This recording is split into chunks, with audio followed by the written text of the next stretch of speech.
என் நாட்கள் முடியும் வரை, என் ஜீவன் பிரியும் வரை, சுவாசம் ஒளியும் வரை உம்மையே ஆராதிப்பே.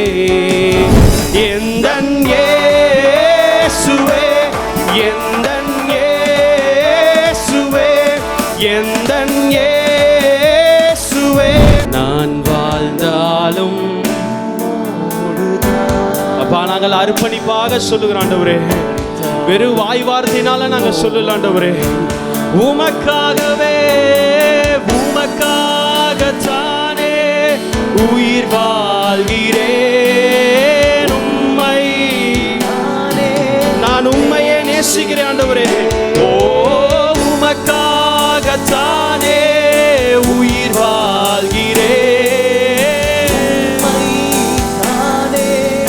நேசிக்கிறேன், வாழ்ந்தாலும் உம்மோடுதான்,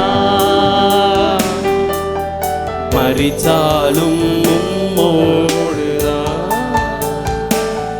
நான் வாழ்ந்தாலும் உம்மோடுதான், மரித்தாலும் உம்மோடு. ஆத்தும பாரத்தை கொடுங்க ஆண்டவரே. சுவிசேஷம் அறிவிக்கிறது என்பது ரொம்ப ஒரு முக்கியமான விஷயம். திட்டமிடுதல் ரொம்ப அவசியம். திட்டமிடுகிற சபை வெற்றி அடையும். Evangelism church planting department Tamil Nadu முழுவதிலும் சுவிசேஷத்தை அறிவிக்கிறது எப்படி? மெத்தட் ஆஃப் எவாஞ்சலிசம் அப்படின்னா, சுவிசேஷம் அறிவிக்கிறது சாத்தியமா? இக்காலத்தில் சுவிசேஷம் அறிவிப்பது சாத்தியமா?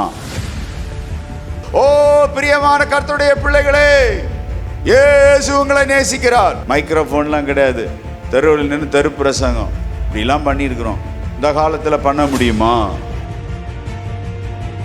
மூளைக்கு மூளைக்கு தெரு பிரசங்கம் பண்ணோமே, கூட்டம் போட்டோமே, சுவிசேஷம் அறிவிச்சோமே, நாட் பாசிபிள்.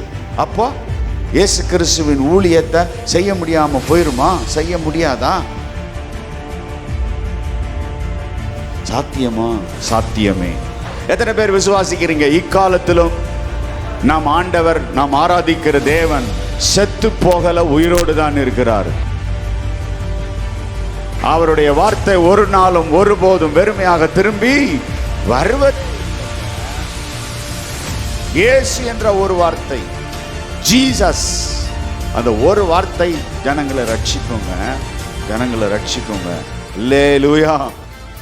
எங்களால் அல்ல, எங்களை பலப்படுத்துகிற இயேசுவினாலே, ஆவியினாலே, ஆவியின் வல்லமையினாலே. இப்போ இப்போ இப்போ இப்போ நல்ல கண்ணை மூடி, என் பலவீனங்கள், என் சோர்வுகள், என் அதைரியங்கள், என் சந்தேகங்கள், என் சாக்கு போக்குகள், என் குடும்ப பிரச்சனைகள், என் வியாதிகள் எதுவும் தடுக்காது. இதோ இயேசு எனக்காக ரத்தம் சிந்தினார், இயேசு எனக்காக ஜீவனை கொடுத்தார். இயேசுவுக்காக நான் என்ன செய்ய போகிறேன்? இயேசு சீக்கிரம் வரப்போகிறார். அவர் வருவதற்குள்ளாக ஒரு கூட்ட மக்கள் என் பின்னால் வர வேண்டும். நான் பரலோகத்துக்கு போகும்போது வெறும் கையாக போக மாட்டேன். இயேசுவை சந்திக்க போகும்போது ஒரு கூட்ட மக்கள் என்னை சந்திக்க பரலோகத்திலிருந்து ஓடி வருவார்கள். இந்த திருப்பூர் சிட்டி ஏஜி சபையில என்னை கொண்டு வந்ததுக்கு ஒரு நோக்கம் இருக்கிறது. அந்த நோக்கம் என் வீடு கட்ட அல்ல, எனக்கு வாழ்க்கை கொடுக்க அல்ல, என் திருமணத்துக்காக அல்ல, என்னுடைய ஜீவியத்துக்காக அல்ல, இயேசுவுக்காக சபையை கட்டுவதற்காக. அந்த மக்கள் அழிவிலிருந்து தப்புவிக்கதான்.